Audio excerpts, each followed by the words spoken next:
మైత్రి media వారం వారం నిర్వహించే ప్రత్యేక కార్యక్రమానికి స్వాగతం. ఈ వారం మన అతిథి కోళ్ళ లలిత్ కుమారి గారు. పేరు చెప్పగానే మనకు గుర్తుకొచ్చేది 2 పర్యాయాలు ఎమ్మెల్యేగా పనిచేసి ఉమ్మడి విజయనగరం జిల్లాకి తెలుగుదేశం పార్టీ అధ్యక్షురాలుగా పనిచేస్తున్నారు. ఇప్పుడు చంద్రబాబు నాయుడు అరెస్టుతోటి ఉద్యమాన్ని సాగిస్తున్నటువంటి మహిళామణి. నమస్కారం మేడం. నమస్తే నాయన. ఎలా ఉన్నారు మేడం? బాగున్నాం అమ్మా. 2 పర్యాయాలు ఎమ్మెల్యేగా చేశారు మీరు, అంటే 10 సంవత్సరాల పాటు. ఈ 10 సంవత్సరాల్లోనూ ఈ నియోజకవర్గానికి సంబంధించి, శృంగవరపుకోట నియోజకవర్గానికి సంబంధించి మీకంటూ ఒక మార్కు చెప్పుకోవడానికి చేసినటువంటి అభివృద్ధి ఏమున్నాయండి? గౌరవ చంద్రబాబు నాయుడు గారి సహకారంతో స్వర్గీయ మా తాతగారైన కోళ్ళప్పలనాయుడు గారు వయసు పైబడిన కారణంగా రాజకీయాల్లో జిల్లాలో మహిళా కోట ఒక కాన్స్టిట్యున్సీకి ఇవ్వాలనే నేపథ్యంలో గౌరవ చంద్రబాబు నాయుడు గారు మరి సాధారణ గృహిణిగా ఉన్న నాకు పిలిచి, మీ తాతగారు ఏ విధంగా అయితే ప్రజలతో మమేకమై 7 పర్యాయాలు గెలిచారో ఆ దశగా ప్రజల యొక్క ఆశీర్వాదంతో రాజకీయాల్లో ముందుకు నడువు అమ్మా అని చెప్పి వారు ఇచ్చిన ప్రోత్సాహం స్ఫూర్తితోటి నేనైతే రాజకీయ కుటుంబమే అయినా పూర్తిగా రాజకీయాలకు కొత్త, ఏ విధంగా అసలు చెయ్యాలనే అవగాహన కూడా నాకు లేని సందర్భంలో చంద్రబాబు నాయుడు గారు నాకు ధైర్యాన్ని వెన్ను తట్టి ఇవాళ మహిళలు ఒక్కసారి వెనక్కి వెళ్ళి ఆలోచిస్తే ఒక ప్రతిభా భారతి గారు కావచ్చు, మన పార్టీలో అనేక మంది మహిళలు రాజకీయాల్లో ముందుకు నడిచారు. వారిచ్చిన ధైర్యంతో, వారి స్ఫూర్తితో నేనైతే సాధారణ గృహిణిగానే ఉంటూ నా అడుగులు చంద్రబాబు నాయుడు గారి ఆశీర్వాదంతో, ప్రజల అభిమానంతో నేనైతే రాజకీయంగా నా కుటుంబ నా వెన్నంటే ఉండి నన్ను ప్రోత్సహిస్తూ ఇవాళ ఈ రాజకీయాల్లోకి వచ్చిన మాట అయితే వాస్తవం. మేము పూర్తిగా చంద్రబాబు నాయుడు గారు తెలుగుదేశం పార్టీ అన్నగారి నాటి నుండి ఈనాడు బాబు గారు లోకేష్ గారి వరకు పార్టీ భక్తులు, చంద్రబాబు గారి భక్తులు. వారి ఆశీర్వాదమే, వారే నాకు పెద్ద బలం. వారి ఓటింగు నాకు ప్రజా అభిమానంతో నేను ఈ 2 పర్యాయాలు విజయంలో ముందుకెళ్ళాను. ఏదో లేనిపోని మాటలు ఈనాటి పరిస్థితుల్లో ఎవరు మాట్లాడినా అవన్నీ కూడా నమ్మశక్యం కాదు. ఓకే, మీరు చంద్రబాబు నాయుడు గారు వెన్నుతట్టి మిమ్మల్ని మహిళగా ముందుకు పంపించారు. మీరు ఆ బాటలో ముందుకు నడుస్తూ ప్రజాసేవకు వచ్చారు, కాదంటలేదు. కానీ ఈ 10 yearsలో, అంటే మొదట ఒక 5 సంవత్సరాలు, తర్వాత ఒక 5 సంవత్సరాలు, ఈ 10 ఏళ్లలోనూ లలిత కుమారి మార్కు అభివృద్ధి ఇక్కడ ఏం చేశారు ఈ నియోజకవర్గంలో? మరి మొదట 2009 నుంచి 14 వరకు ప్రతిపక్ష పార్టీలో ఉన్నాం. ఆనాడు కొంత ప్రజల దగ్గరికి వెళ్తూ ప్రస్తుత పరిస్థితుల్లో ఈ ప్రభుత్వం మరి నిధులు, నేను ప్రతిపక్ష పార్టీలో ఉన్నాను కనుక కొన్ని పనులు చేయలేకపోతున్నానని చెప్పుకుంటూ కొంత మంచినీళ్ళ సౌకర్యాలు ఆనాడు కల్పిస్తూ ముందుకెళ్ళిన మాట వాస్తవం. మొదటి పర్యాయం అనునిత్యం ప్రజలతోటే ఉండేదాన్ని. మరి 2014కి వచ్చేసరికి ఏదైతే 2 రాష్ట్రాల విభజన, చంద్రబాబు గారిపై ఒక గౌరవం, అభిమానం, ఆయన అయితేనే ఈ రాష్ట్రానికి రాజధాని కానీ మన విడిపోయిన రాష్ట్రాన్ని అభివృద్ధి కానీ అనే విధానంలో మరి రాష్ట్రంలో చంద్రబాబు గారి సహకారంతో మరి మళ్ళా ఎస్కోట్ నియోజకవర్గ ప్రజల అభిమానంతో 2వ పర్యాయం ఎమ్మెల్యేగా వచ్చాను. అదే దశగా ఏవైతే ప్రధాన సమస్యలు ఎస్కోట్లో ఉన్నాయో, శ్మశాన వాటికి కావచ్చు, డంపింగ్ యార్డ్ కావచ్చు, రైతు బజార్ కావచ్చు, ముఖ్యంగా పాపులేషన్ ఎక్కువ, పవర్ ఇక్కడ సబ్సెంట్గా లేని పరిస్థితుల్లో ఒక సబ్స్టేషన్ కూడా హెడ్ క్వార్టర్కి ఒక్కటికే కేవలం శాంక్షన్ చేసి పనులు చేసిన విధానం కావచ్చు, ప్రధాన రహదారి అయిన ఎస్కోట్ మెయిన్ రోడ్ విజయనగరం ప్రధాన రహదారి తార్ రోడ్ నిర్మాణం కావచ్చు,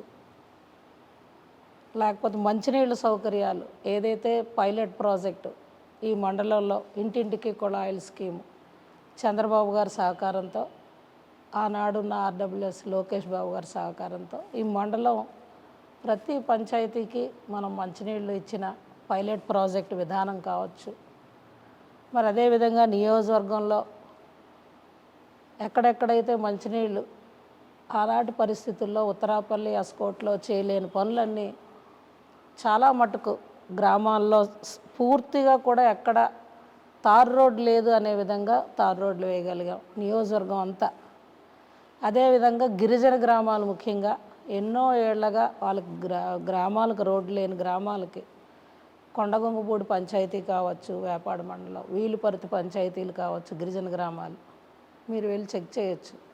అదేవిధంగా ఇక్కడ బొడ్డవరవే పంచాయతీలు కావచ్చు, అన్నిటికీ కూడా తార్ రోడ్లు అనేవి చంద్రబాబు గారి సహకారంతో సప్లాన్ నిధుల నుంచి తీసుకొచ్చి వాళ్ళకి గ్రామాలకు రోడ్లు వేయగలిగాం.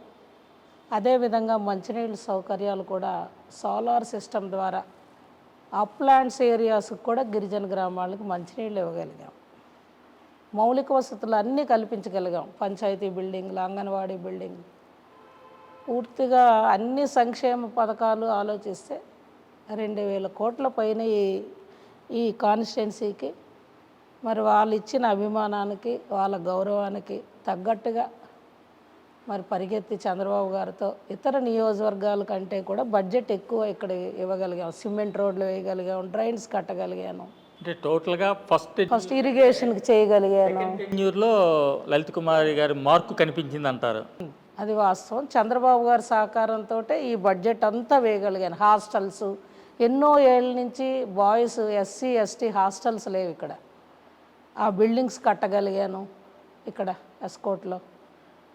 అదేవిధంగా ట్రైబల్ యూనివర్సిటీకి చంద్రబాబు గారి సహకారంతో నేరుగా మరి అధికారులను పంపించి సెంట్రల్ టీం కూడా వచ్చి సర్వే చేసి ఆ గిరిజనులను కూడా మరి మేమంతా కలిపి నాయకులు అంతా మాట్లాడి మన పెద్దలైన అశోక్ గారు కావచ్చు, ఆనాటి మంత్రివర్యులుగా ఉన్న సుజయ్ గారు కావచ్చు, మన మృణాలి గారు కావచ్చు సహకారం తీసుకున్నాను. వాళ్ళకు భూమికి భూమి కొంత గవర్నమెంట్ ల్యాండే అయినా కొంత జరాయితీ వస్తే గిరిజన గ్రామాలకి ఆ గ్రామం ఎవరైతే భూమి ఇచ్చిన రైతులు ఉన్నారో వాళ్ళకి భూమి ఇచ్చాం, ఇళ్ళ పట్టాలు ఇచ్చాం. ఇంకా అనేక విధాల అన్ని సంక్షేమ ముఖ్యంగా సీఎం రిలీఫ్ ఫండ్ అనేది నేను ఎక్కువ మన ఎస్కోట్ నియోజకవర్గంలో 5000 కుటుంబాలకు డైరెక్ట్గా నేను 5 కోట్ల పైన పార్టీలు చూడలేదు అక్కడ. నాకు పార్టీ అనేది అనవసరం. ఎవరైతే అనారోగ్యంతో బాధపడి ఆ కుటుంబంలో ఉన్నారో కంపల్సరీ ఆ అప్లికేషన్ తీసుకెళ్ళి చంద్రబాబు నాయుడు గారి సహకారంతో 5000 మందికి పైగా నేను ఇక్కడ సీఎం రిలీఫ్ ఫండ్ కూడా ఇవ్వగలిగాను. నిజంగా నాకు చాలా తృప్తి అనిపించింది. 2014 నుంచి 19 ప్రజలకు చేసిన సేవ అయితే రోజంతా టైము పని చేయడానికి ఇంకా సరిపోయేది కాదు, అంత వర్క్ చేయగలిగాం. నాకైతే ప్రజా తీర్పుకి నేను కొంత న్యాయం చేశానని చెప్పి నిజంగా నా మనసుకు తృప్తి అనిపించింది. ఓకే, మీరు ఇంత సర్వీస్ చేశారు, బట్ కోలా లలిత్ కుమారికి పర్సనల్ ఇమేజ్ అనేది లేకుండా ఉంది. కేవలం వాళ్ళ తాతగారు మామగారు అయినటువంటి అప్పలనాయుడు గారు వారసురాలుగా మొదటిసారి, తర్వాత ప్రత్యేక ఆంధ్ర వచ్చిన తర్వాత, విడిపోయిన తర్వాత ఆంధ్ర సెంటిమెంట్ తోటి రెండోసారి గెలవగలిగారు. ఆవిడకి పర్సనల్ ఇమేజ్ ఉన్నట్లయితే తర్వాత వచ్చినటువంటి ఈ టెన్యూర్లో ఓడిపోయారు. ఆ పర్సనల్ ఇమేజ్ లేకే ఆమె అలా అయ్యారు అన్నది ఒక టాక్ నడుస్తుంది. దాన్ని ఏమంటారు మీరు? దీన్నైతే తీవ్రంగా నేను ఖండిస్తున్నాను. అసలు ఇందులో ఏవి కూడా వాస్తవాలు లేవు. 2009 అనుకోని పరిస్థితుల్లో గృహిణిగా ఉన్న నాకు రాజకీయంగా కొత్త అయినా ఏదైతే ఉత్తరాపల్లి ఎస్కోట్ నియోజకవర్గంలో మేము ఎప్పుడో తాతగారు 60లో ఎస్కోట్లో ఇండిపెండెంట్ అభ్యర్థిగా పోటీ చేశారు. తర్వాత ఉత్తరాపల్లిగా డీలిమిటేషన్ అయింది. కానీ 2 నియోజకవర్గాలు కలిపి ఆనాడు ప్రజలందరూ కలిపి మళ్ళా నాకు కొత్తగా నేను రాజకీయాల్లోకి వచ్చిన చంద్రబాబు గారి సహకారంతో, ఇంక చంద్రబాబు గారి ఓట్లే నా ఓట్లు, ఇంకా వేరే ఓట్లు ఎందుకు నాకు, బాబు గారి సహకారంతో గెలిచాను. 2014 కూడా చంద్రబాబు గారు నా వెన్నంటే ఉన్నప్పుడు ఇంకేముంది, నా ఓట్ బ్యాంక్ ఇంక వేరేగా నాకెందుకు, బాబు గారే నాకు అండగా ఉండి నన్ను నడిపిస్తున్నప్పుడు చంద్రబాబు గారే నా ఓట్ బ్యాంకు. ఆ విధంగా నేను వెళ్ళాను తప్పితే ఎక్కడ పోటీలు అన్న తర్వాత 3 పోటీ చేయొచ్చు, 4 పోటీ చేయొచ్చు, 5 చేయొచ్చు. దాంట్లో పోటీలు ఏదో 3 పోటీ చేయడం వల్ల అనే మాట అదైతే అవాస్తవం, అది కాదు. కేవలం ఏంటంటే ఎంతమంది అయినా పోటీ చేసుకునే అర్హత ఉంది ఈ ప్రజాస్వామ్యంలో. చంద్రబాబు గారు ఓట్ బ్యాంకు, అదేవిధంగా ప్రజలతోటే నిత్యం ఉండే నాకు ప్రజా అభిమానం నన్ను నడిపిస్తారనే నమ్మకం కూడా నాకుంది. ఆ దశగా అడుగులు వేసా, ఆ విధంగా గెలిచి ముందుకు ప్రజల కోసం పనిచేస్తున్నాను. అంటే తెలుగుదేశం పార్టీలో చంద్రబాబు గారు ఆశీస్సులు, ప్రజల అభిమానంతో రెండో పర్యాయం కూడా ఎమ్మెల్యేగా గెలిచినటువంటి కోళ్ళ లలిత్ కుమారికి తెలుగు మహిళా అధ్యక్షురాలుగా అప్పుడు ఉన్నటువంటి ఇదే నియోజకవర్గానికి చెందినటువంటి మరో మహిళ అయినటువంటి శోభా హైమావతి గారికి అస్సలు పొసిగేది కాదు అంటారు. అందుకు కారణం ఏంటి? అసలు నిజంగా మీ ఇరువురి మధ్య అంతర్యుద్ధం కానీ, లేకపోతే కడుపులో కత్తులు పెట్టుకొని కౌగిలించుకోవడం కానీ ఏమైనా ఉండేదండి? అంటే రాజకీయాల్లో ఆశపడడంలో తప్పు లేదు, అందరూ ఆశిస్తారు. అందులో చంద్రబాబు గారు ఎవరికి అవకాశం ఇస్తే తక్కువ వాళ్ళు పని చేసుకుంటూ ముందుకెళ్ళడం, అది ఒక కుటుంబం. మరి లేనిపోని అపోహలు సృష్టిస్తే నేనేం మాట్లాడలేను. కానీ ఆమె అయితే మాతో బాగానే ఉండేవారు, ఎక్కడ ఆవిడకి మాకు గ్యాపులు లేవు. అవన్నీ కేవలం బయట వాళ్ళు మాట్లాడుకునే మాటలు తప్పితే అపోహలు అవి అటువంటివి ఏవీ లేవు. కాకపోతే ఏంటంటే మొన్న జరిగిన ఎలక్షన్ స్టేట్ అంతా పెద్ద పెద్ద మహామహుళ్ళు కూడా ఏంటంటే ఒక అవకాశంలో ఆ విధమైన బాటలో జరిగాయి తప్పితే ఏదో ఒక మండలం వేయలేదనో, ఇంకో మండలం వేశారనో, లేకపోతే ఎవరో తప్పు చేశారనో ఏవి అటువంటివి కావు. రాష్ట్రం ఒక గాలి, ఆ గాలిలో ఈ విధంగా జరిగింది తప్పితే ఎవరి మీద ఎటువంటి అపోహలు అయితే నాకు లేవు. ఓకే, ఇంకొక విషయం అండి, గతంలో కాంగ్రెస్ నాయకులు కానీ ఇప్పుడున్నటువంటి వైసీపీ నాయకులకు కానీ కోళ్ళ లలిత్ కుమారి గారి కుటుంబ సభ్యులకు వ్యాపార సంబంధాలు, ప్రధానంగా మద్యం వ్యాపారంలో భాగస్వామ్యం ఉంది అని చెప్పి ఒక టాక్ నడుస్తుంది. ఇది ఎంతవరకు వాస్తవం? ఇవి అయితే అసలు చాలా అభూత కల్పనలు, అవాస్తవాలు. ఇప్పుడు వ్యాపారాలు అనేవి ఏ ప్రభుత్వాల్లో అయినా లాటరీ సిస్టమ్ అనేది, ఈ మద్యం వ్యాపారంలో షాపుల్లో లాటరీలు ఉంటాయి. అందులో మా కుటుంబం ఏమైనా ఆ లాటరీలో స్వర్గీయ మా మరిది ఉండేవాడు పూర్వం, వాడు వ్యాపారం చేసేవాడు. ఆ వ్యాపారంలో లాటరీలో మాకు షాప్ పలికితే మేము సింగిల్గా వ్యాపారం చేసేవాళ్ళం తప్పితే మాకైతే అప్పుడు ఇప్పుడు మా తాతగారి నాటి నుండి ఎప్పుడు కూడా మా కుటుంబమే ఏదో తోచి ఏదో మా దగ్గర ఆర్థికంగా ఉంటే వ్యాపారం తప్పితే మేము ఎప్పుడు ఇతర పార్టీ నాయకులతో కానీ ఎవరితోటి వ్యాపారాలు అయితే మాకు లేవు. ఇది కేవలం ఏంటంటే ఈనాటి ఈ పరిస్థితుల్లో ఈ టైంలో కేవలం కొంతమంది నా మీద ఈ బురద జల్లే కార్యక్రమం చేస్తున్నారు తప్పితే తప్పు అధికార పార్టీతో కానీ ఎవరితోటి మాకు ఎటువంటి వ్యాపారాలు లేవు. ఇవైతే అవాస్తవాలు. చెక్ చేసుకోమనండి, చూడమనండి. ఎక్కడైనా ఎదురైతే గౌరవంగా పెద్దవాళ్ళందరికీ మేము ఆదరించడం, గౌరవించుకోవడం మా కుటుంబానికి ఆనవాయితీ. ఆ విధంగా ఎక్కడైనా ఎదురైతే దండం పెట్టి గౌరవంగా వెళ్ళిపోతాం తప్పితే మాకు ఎటువంటి వ్యాపారాలు ప్రజెంట్ ఉన్న అధికార పార్టీతో మాకైతే లేవు. ఇవి కేవలం ఏంటంటే నా మీద రాజకీయంగా కొంతమంది బురద జల్లడానికి ఇటువంటి మాటలు మాట్లాడుతున్నారు. దీన్ని తీవ్రంగా ఖండించడమే కాకుండా మేము బాధపడుతున్నాం, ఎందుకు అసలు ఈ మాట మా మీద మాట్లాడతారు అని. ఇవాళ ఇదైతే అవాస్తవం. దీన్నైతే మేము నిజంగా బాధపడుతున్నామండి. ఎక్కడైనా ఎవరైనా మాట్లాడితే చాలా బాధ అనిపిస్తుంది. అసలు నిజాలు ఇప్పుడు ఏవైనా వ్యాపారాలు జరుగుతున్నప్పుడు ఏదో ఒక రోజు బయటకు వస్తాయి. మరి ఏవీ లేనిది ఎందుకు ఈ విధంగా మా కుటుంబం మీద మాట్లాడతారా అని చిన్న బాధ, అంతేగాని పైన భగవంతుడు ఉన్నాడు, మేము ఏవి కూడా పట్టించుకోం. గిరిజన యూనివర్సిటీకి ఇది గిరిజన ప్రాంతానికి ముఖద్వారంగా చెప్తారు శృంగవరపుకోటని. ఇక్కడ గిరిజన యూనివర్సిటీ కావాలని చెప్పి ఫైట్ చేశారు అని చెప్తున్నారు ఇందాక మీ మాటల్లో. ఓకే, నేను కూడా ఏకీభవిస్తున్నాను.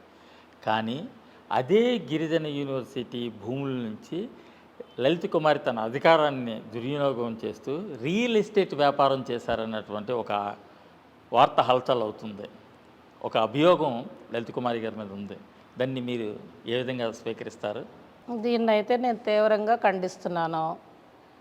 ఇది చంద్రబాబు గారి దగ్గర నుంచి నేరుగా జిల్లాలో ఉన్న ఆనాడు కలెక్టర్ గారు కావచ్చు, గిరిజన రైతులకు సంబంధించి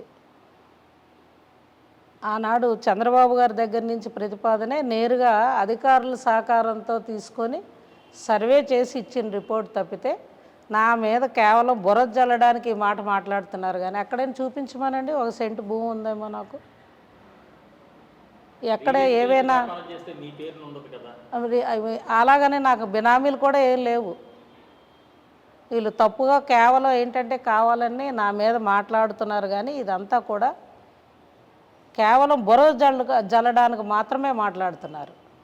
ఆ గిరిజన రైతులను అడగండి, నియోజకవర్గం అంతా అడగండి, ఎక్కడైనా నేను ఈ రోజుకి ఎక్కడైనా ఒక సెంటు భూమి ఎవరి దగ్గరైనా మేము అవినీతి చేసామా, లేకపోతే ప్రభుత్వాన్ని ఎక్కడైనా ఆక్రమించామా, ఎవరినైనా అడగండి.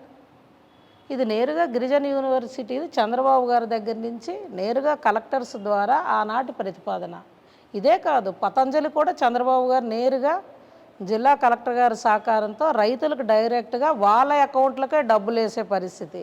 పతంజలి కూడా ఎక్కడ కూడా మేము ఇన్వాల్వ్మెంట్ కానీ ఎమ్మెల్యేలు ఆ రైతులందరినీ కూడా ఏకతాటిపైకి తీసుకొచ్చి మన ప్రాంతానికి యూనివర్సిటీ వస్తే ఉపాధి ఉద్యోగ అవకాశాలు మన పిల్లలకు కలుగుతాయని చెప్పి వాళ్ళందరినీ కూడా మేము ఒక భరోసా ఇచ్చి వాళ్ళకి ధైర్యాన్ని ఇచ్చి వాళ్ళ ద్వారా ప్రభుత్వానికి భూమి వాళ్ళు వచ్చి కొలిచేవాళ్ళు.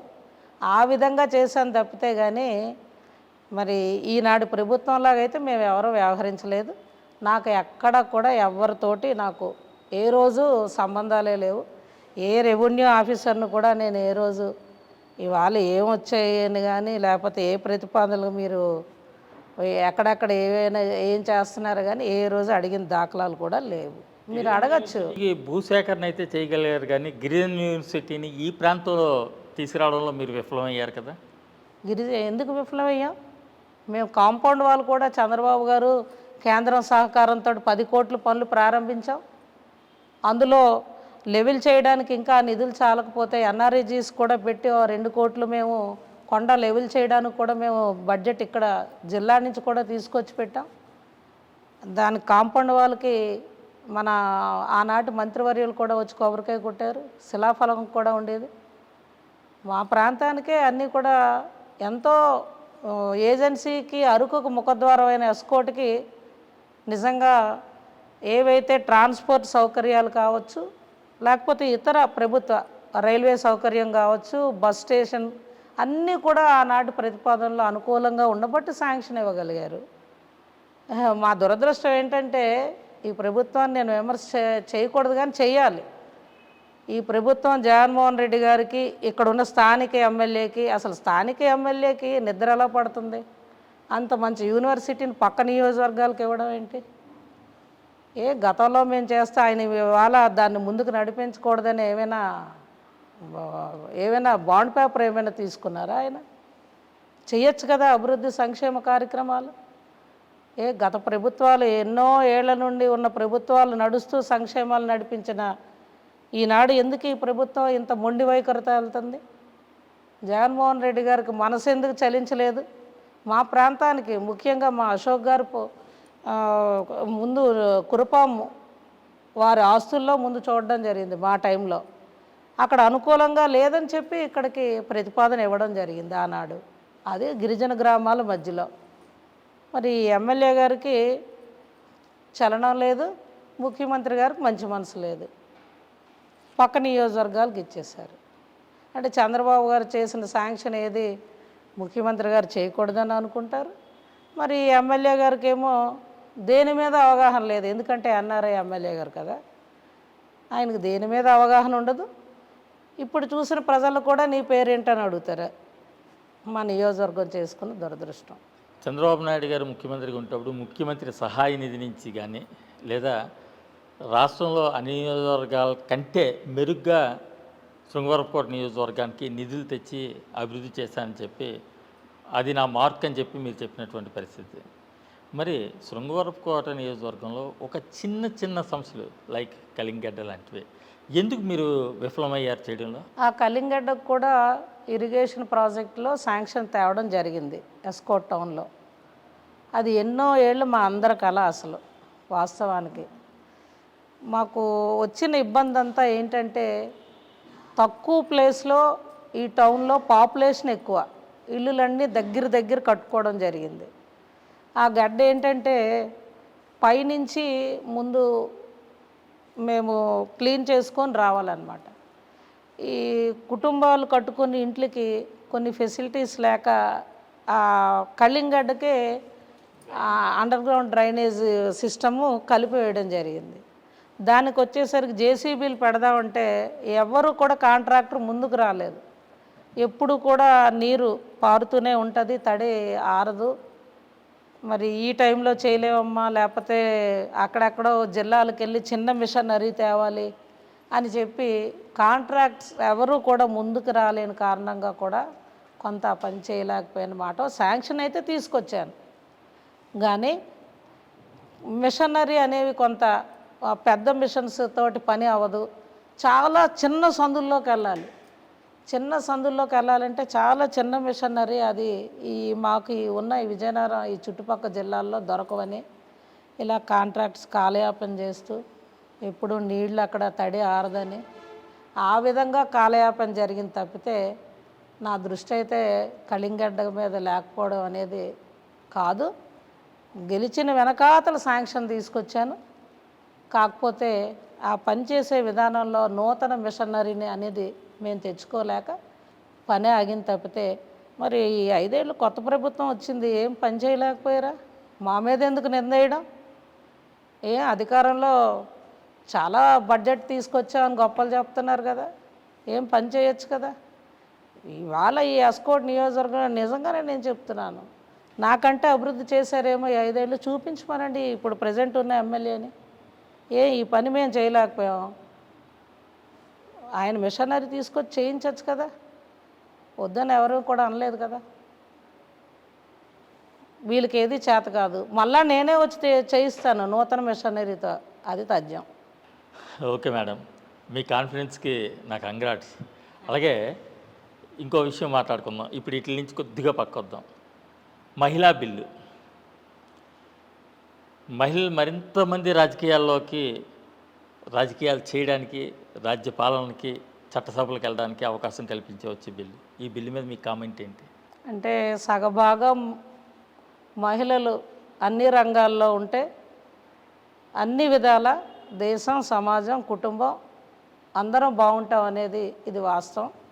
ఎందుకంటే ఇందాక వచ్చి వెంటనే ఒక మాట అన్నారు తమ్ముడు, 12 రోజుల నుంచి ఈ శిబిరంలో కూర్చొని సాయంకాలం 5 వరకు లెగట్లేదా అని.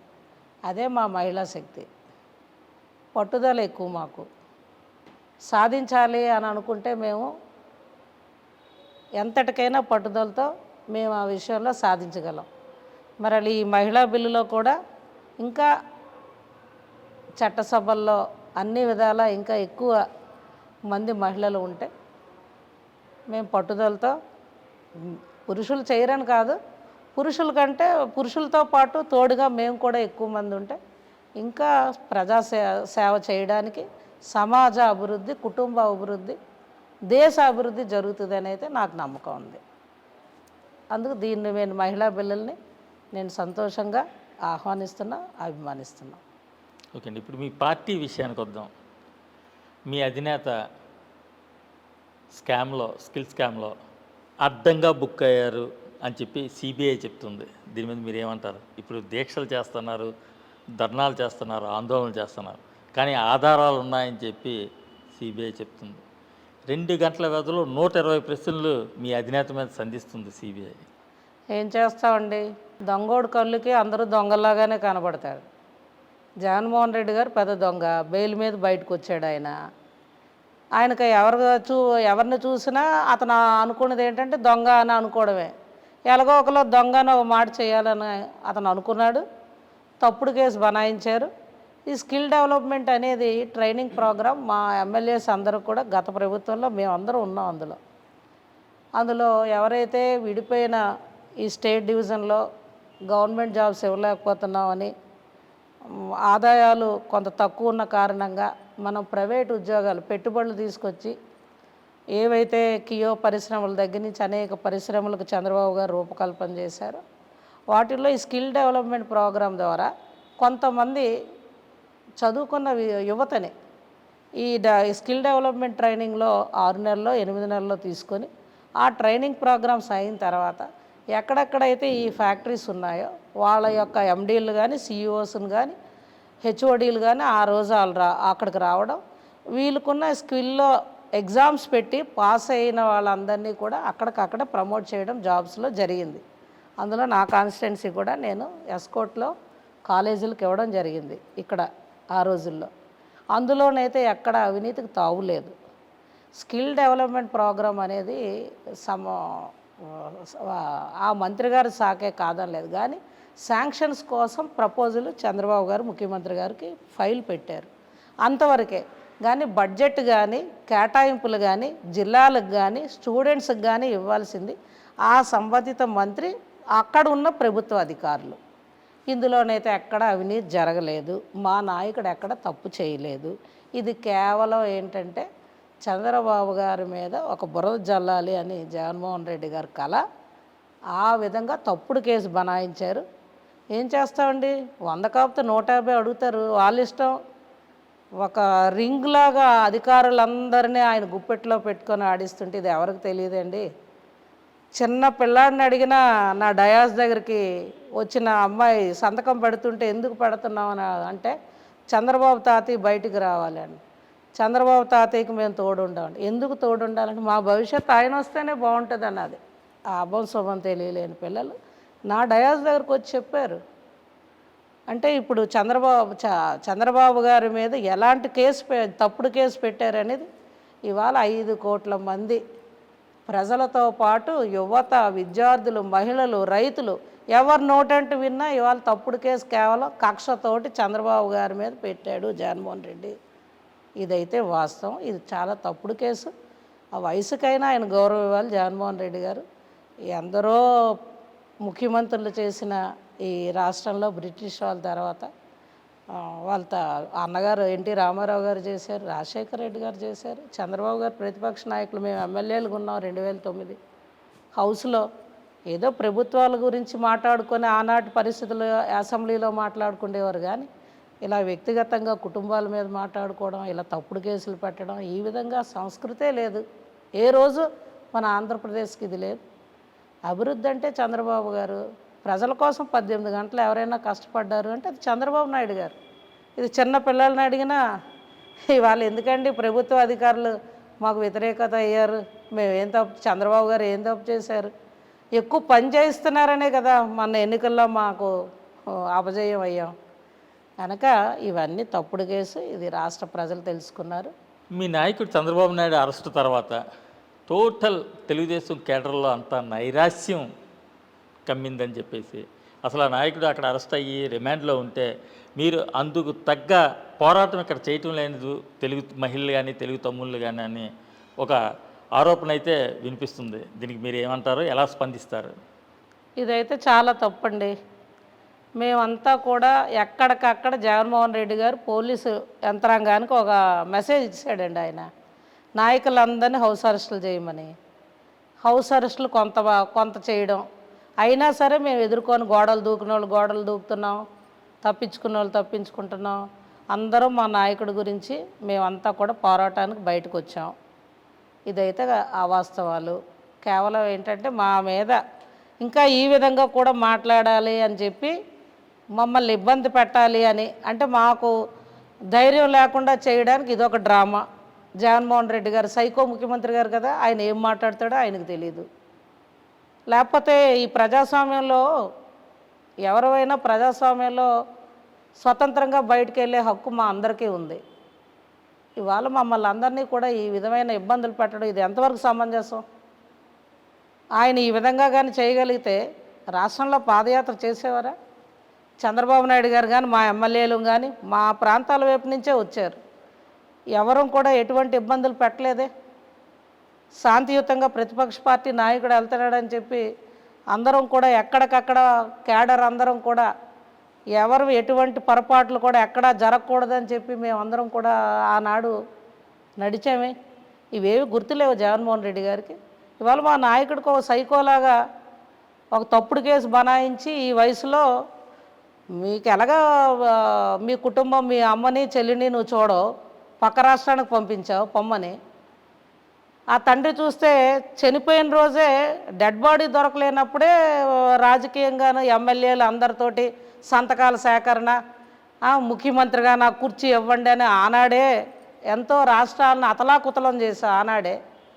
అవన్నీ ఎవరు మర్చిపోయారు? అటువంటి వ్యక్తి వాళ్ళు కేవలం చంద్రబాబు గారి మీద ఈ తప్పుడు కేసు బనాయించి ఒక సైకోలా నేను జైల్లో ఉన్నాను, ఆయన ఎందుకు దొంగ అని జైల్లో ఉండకూడదు, ఆయన జైల్లో ఒక 16 రోజులైనా పెట్టాలి. ఈ 4.5 సంవత్సరాల కాలం నుంచి ఆయన పనే అదే ధ్యేయం. ఒక సైకోలాగా ఆయన ఏంటి రాష్ట్రంలో సంక్షేమ అభివృద్ధి అన్నీ కూడా మర్చిపోయారే. ఏముంది రాష్ట్రం చెప్పుకోవడానికి? అవినీతి అక్రమాలు తప్పితే. మరి ఇవాళ చంద్రబాబు గారిని ఈ విధంగా జరిగే అక్రమ అరెస్టు దగ్గర నుంచి రాష్ట్రంలో తెలుగుదేశం క్యాడర్ అంతా కూడా ఆయన వెనకాతలే ఉన్నాం. అవన్నీ కూడా కావాలని కేవలం మా మీద ఇంకా భయభ్రాంతులు గురి చేయడానికి ఆడుతున్నట్టుగా నా టెంట దగ్గరికి స్వచ్ఛందంగా మా నాయకులు రోజు ఒక విభాగాలు పెట్టుకున్న అన్ని కులాలు వర్గాల వాళ్ళు ఇవాళకి అటెండ్ అవుతూ బయట నుంచి ప్రజలు స్వచ్ఛందంగా వస్తున్నారు. అతను చేసుకున్న సర్వేలు కూడా జగన్మోహన్ రెడ్డి గారిని ఈ మధ్య చేయించుకున్నాడు. చూడమనండి, మనం తప్పు చేసాం, చంద్రబాబు గారిని లోపల పెట్టి ఇంకా 175కి 175 గెలిచే విధంగా చంద్రబాబు గారికి ఆదరణ ఇంకా ప్రజల్లో పెరిగిపోయింది అని ఆలమంతులు ఎమ్మెల్యేలే చెప్తున్నారు, ఆ సర్వేలే చెప్తున్నాయి. వాటిని చూసి భయపడిపోయి జగన్మోహన్ రెడ్డి గారికి పాపం క్యాబినెట్లో నిన్న మొన్న జ్వరం వచ్చేసింది పాపం. ఈ విధంగా ఉంది. మేమైతే తెలుగుదేశం పార్టీ క్యాడర్ అంతా కూడా చంద్రబాబు గారు వెనకాతలే ఇంకా మేము ఆయనకు అండగా ఉండి మా లోకేష్ బాబు గారికి తోడుండి మేమంతా కూడా ఏకతాటిపై ముందుకు నడుస్తాం. ప్రజలు మా పక్కన ఉన్నారు. మేము ధైర్యంగా ఎన్ని కేసులు వాళ్ళు తప్పుడు కేసులు పెట్టినా ఎదుర్కొని ధైర్యంగా ముందుకెళ్ళడానికైతే మేము ధైర్యంగానే ఉన్నాం. బాగుంది. ఏకతాటి మీద మా పార్టీ అంతా ఉంది, మేము చంద్రబాబు నాయుడు గారి వెనకాతలు ఉన్నామని మీరు చక్కగా చెప్తున్నారు. మరి మీ నియోజకవర్గంలో మీరు చంద్రబాబు నాయుడు గారికి మద్దతుగా దీక్షలు చేస్తున్నారు, ధర్నాలు చేస్తున్నారు. అలాగే ఇంకో శిబిరం కూడా మీ నియోజకవర్గంలో ఉంది. గొంప కృష్ణ అన్నటువంటి ఒక ఎన్ఆర్ఐ మీ పార్టీలో సభ్యుడు, ఆయన వేరే శిబిరం. అసలు కష్టకాలంలో పార్టీ నాయకుడు జైల్లో ఉన్న సమయంలో, రిమాండ్లో ఉన్న సమయంలో ఈ వర్గపోరు అవసరం అంటారా? ఇక్కడ ఈ వర్గపోర్లు అవి కాదు నాయన. ఎన్నికలు అనేటప్పుడు టికెట్లకు ఆశపడ్డం అన్ని పార్టీల్లో రాష్ట్రంలో ఎప్పుడూ ఆనవాయితీ. పెద్ద అదేవి ఇష్యూ కాదు. మేమంతా ఒక కుటుంబం, అందరూ ఉత్సాహం చైతన్యవంతుల కోసం సహకరించి పార్టీని ముందుకు నడిపిస్తున్నాం. ఇందులో అంతకంటే ఏం లేదే. అంటే ప్రజలకి, మీ ఓటర్లకి మీరు ఏం చెప్తున్నారు? 2 టెంట్లు, 2 ధర్నాలు, 2 కార్యక్రమాల ద్వారా మెసేజ్ అనేది మన ఆలోచనలోనే, మనం ఆలోచించే విధానంలో ఉంటుంది. కేవలం ఇదేంటంటే పార్టీ కోసం అందరం కలిసికట్టుగా పార్టీ స్ట్రెంథెన్ చేయడం కోసం ముందుకెళ్తున్నాం. ఇందులో అయితే ఏది రాజకీయ స్టేట్ బాడీలో ఉన్నాడు ఆయనను, దాందే ఉంది. ఒక టెంట్ వేసి నలుగురిని చైతన్యవంతులు చేస్తున్నాడు. అంతకుమించి ఇందులో అయితే రాజకీయంగా ఎటువంటి అపోహ లేదు. ఇన్ఛార్జ్గా ఉన్న నాకు క్యాడర్ అందరినీ చైతన్యవంతులు చేసుకొని మా శిబిరంలో శాంతియుతంగా నిరసనలు ముందుకు నడుస్తున్నాం. ఇందులో ఎటువంటి సందేహం అయితే లేదు. గతంలో ఉన్నటువంటి ఉత్తరాపల్లి నియోజకవర్గం కానీ, లేదంటే ఇప్పుడు ఉన్నటువంటి ఎస్కోట కానీ తెలుగుదేశం పార్టీకి కంచుకోట. అటువంటి కంచుకోటకి బీటలు వారైంది. మళ్ళీ ఆ కంచుకోట సత్తాన్ని చాటే పరిస్థితి ఉంటుందా? తెలుగుదేశానికి ఇక్కడ మళ్ళీ అవకాశం వస్తుందా? తెలుగు జెండా ఎగిరే అవకాశం ఉందా? బీటలు అయితే బారలేదు. తెలుగుదేశం కంచుకోట ఎస్కోటే. ఆ విధంగానే 2024 ఎన్నికల్లో ఇక్కడ గెలుపు అయితే తథ్యం. ఇదైతే అందరం కలిసికట్టుగా ముందుకెళ్తాం. చంద్రబాబు గారి ఆశీర్వాదంతో త్వరలో ఆయన పిలుపుతో అందరం కూడా ముందుకెళ్ళి 2024 ఎన్నికల్లో విజయ పందాలో నేను ముందుంటాను. అదైతే వాస్తవం. అందరం కలిసికట్టుగా మళ్ళా ఏవో చిన్న చిన్న మాటలు వినబడినా ఆ చిన్న చిన్న అరమరికలు మాటలు ఏవీ లేకుండా ఏకతాటిపై అందరం ముందుకెళ్తాం. అన్ని విధాలా బాగుంటుంది. ఇక్కడ తెలుగుదేశం జెండా ఎగరేసి చంద్రబాబు గారికి కానుకగా ఇస్తాం. ఇదైతే వాస్తవం. మీ కాన్ఫిడెన్స్ని నేను కాదంటం లేదు, మీ కాన్ఫిడెన్స్ ఓకే. అసలు లలిత కుమారికి ఎందుకు ఓట్లు వేయాలి ప్రజలు? ఒక మాట చెప్పండి, మీకు ఎందుకు ఓటు వేయాలి? కోళ్ళ అంటే ఒక బ్రాండు, లలిత కుమార్ అంటే ఒక బ్రాండు. గతంలో 2 పర్యాయాలు నేను చేసిన రాజకీయ అనుభవం నియోజకవర్గ ప్రజలందరికీ తెలుసు. ప్రస్తుత ఎమ్మెల్యే ఎక్కడి నుంచో వలస వచ్చి ఎన్ఆర్ఐగా ఉండి ఈనాటికి నియోజకవర్గం ముఖ చిత్రమే తెలియలేని వ్యక్తి. ఏం చేశాడు, అభివృద్ధి అంటే సంక్షేమం అంటే ఏంటో కూడా ప్రజలందరికీ అవగాహన వచ్చింది. గతంలో లలితమ్మ ఉన్నప్పుడు ఎలా ఉండేది, ఇవాళ ఎలా ఉంది. మనం లలితమ్మని ఓడించుకొని తప్పు చేసామని ఎక్కడికి వెళ్ళినా నాతో ఎవరు మాట్లాడినా ఒకే మాట చెప్తున్నారు. ఎలాగైతే చంద్రబాబు గారిని ఓడించుకొని తప్పు చేసామనే మాట, ఎస్కోట్లో కూడా నీకు ఓటు వేయక ఏం తప్పు చేసావనేది మేము తెలుసుకున్నాం. ఈసారి అటువంటి పొరపాటు జరగదు. నువ్వు మా సొంత మనిషివి, నువ్వు పిలిస్తే పలుకుతావు, రమ్మంటే వస్తావు, మా కష్టాలంటే వస్తావు. ఎక్కడ ఎవరైనా చనిపోతే నేను పరిగెత్తేదాన్ని, ఎక్కడ కార్యమో కథ అని పిలిస్తే పరిగెత్తేదాన్ని. అసలు నేను వాళ్ళతో మమేకమై వాళ్ళతో ఉండే మనిషిని. ఈ ఎస్కోట్ నియోజకవర్గ ప్రజల్లో ఒక మనిషిని. అభివృద్ధి ఏంటో సంక్షేమం ఏంటో చేసి చూపించిన వ్యక్తిని. వాళ్ళకి అండగా తోడుగా ఉండి పక్కనే ఉండే మనిషిని. అటువంటి మనిషిని ఇవాళ మేము నిన్ను గెలిపించుకుంటాం. ఆ భరోసా అయితే వాళ్ళలో ఉన్న నమ్మకం నాకు ఒక భరోసాగా, తప్పకుండా వాళ్ళందరికీ అందుబాటులో ఉండి సేవ చేసే మనిషిని నన్ను గెలిపిస్తారనే గట్టి నమ్మకం నాకైతే ఉంది. ఇంక ఈ నియోజకవర్గంలో ఎన్ఆర్ఐలు అంటే ఇప్పటికే ఈయనతో విసుగెత్తిపోయి ఉన్నారు. ఈ ఎన్ఆర్ఐతో అసలు మాట అంటేనే ఎవరు కూడా ఎందుకు మన లలితమ్మ మనకు తోడుంది, మనకు దగ్గరలో ఉంటుంది, పిలిస్తే పలుకుతుంది, వాళ్ళ ఇంటికి స్వేచ్ఛగా ఇంటి లోపలికి వెళ్ళిపోవచ్చు, పిఏలు అక్కర్లేదు, అపాయింట్మెంట్లు అక్కర్లేదు, ఒక రైతు కుటుంబంలో ఉన్న పిల్లలాగా మనలో కష్టాలకు తోడులాగా ఆడంబరాలకు పోదు, మనతోటే ఉంటుంది అనే విధంగా ఉన్న నన్ను గెలిపిస్తారనే నమ్మకం నాకుంది. ముఖ్యంగా 2014 నుంచి 19 చేసిన సంక్షేమాలు అన్ని గ్రామాల్లో ఎవరు తలిచినా నువ్వున్నప్పుడు వేసిందే లలితమ్మ, నువ్వు ఇచ్చినప్పుడు నువ్వున్నప్పుడు మంచినీళ్ళు ఇచ్చినవే. ఈ విధంగా ఏ గ్రామం వెళ్ళా నేను, అందరూ అక్కడికి సమావేశం నేను పలకరిస్తే నువ్వేసినవేనమ్మా, ఈ ఎమ్మెల్యే వచ్చి ఏ పని చేయలేదమ్మా, ఇంకా మా పెన్షన్లన్నీ తీసాడు, నువ్వు ఎప్పుడు వస్తావా, ఎప్పుడు మాకు ఈ పెన్షన్లు ఇస్తావా అన్న ఆడపడుచులు కూడా నాకు గ్రామాల్లో ఎదురవుతూ ఉంటాయి మాటలు. అందుకు నాకు ఆ నమ్మకం ఉంది. తప్పకుండా ఈ ఎస్కోట ఆడపడుచుని ఈ ప్రజలు గెలిపిస్తారు. ఈ ఎస్కోట్లో మళ్ళా తెలుగుదేశం జెండా ఎగురుతుందనే నాకు నమ్మకం అయితే ఉంది. ఇది చంద్రబాబు గారు కానుకగా ఇస్తామని కూడా నేను తెలియజేస్తున్నాను. ఇప్పుడు ఫైనల్గా ఒక మాట అడుగుతాను, మీరు దానికి మొహమాటం లేకుండా చెప్పగలగాలి. ఒక పక్క రాజకీయ జీవితం, మరోపక్క కుటుంబాన్ని మెయింటైన్ చేసే పెద్ద బాధ్యత. ఈ రెండింటిని ఎలా బ్యాలెన్స్ చేయగలుగుతున్నారు? ఇటు రాజకీయాలు చేస్తూ అటు కుటుంబాన్ని నడిపించడంలో లలిత్ కుమారి సక్సెస్గా అడుగులు ముందుకు వేయగలుగుతున్నారు అనుకోవచ్చా? అంటే సమపాలలో కుటుంబానికైతే పూర్తిగా నేను పొలిటికల్ ఫీల్డ్లోనే నా ఈ 15 ఏళ్ళ నుంచి నేను పొలిటికల్ ప్రజలకే నేను అంకితమై పనిచేస్తున్నాను. ఇదైతే వాస్తవం. ఇప్పుడు నా కుటుంబం అంటారా, మరి నా కుటుంబ సభ్యులందరూ కూడా నాకు సహకరిస్తారు. పిల్లలు కూడా పెద్దవాళ్ళు అయ్యారు దేవుడి దయ వల్ల. వాళ్ళ చదువులు వాళ్ళు చదువుతున్నారు. నేనైతే నా సమయం ఎక్కువ నేను రాజకీయానికి ప్రజలకే కేటాయింపు అయితే నేను చేస్తాను. చాలా తక్కువ సమయం కుటుంబం కోసం ఇస్తాను.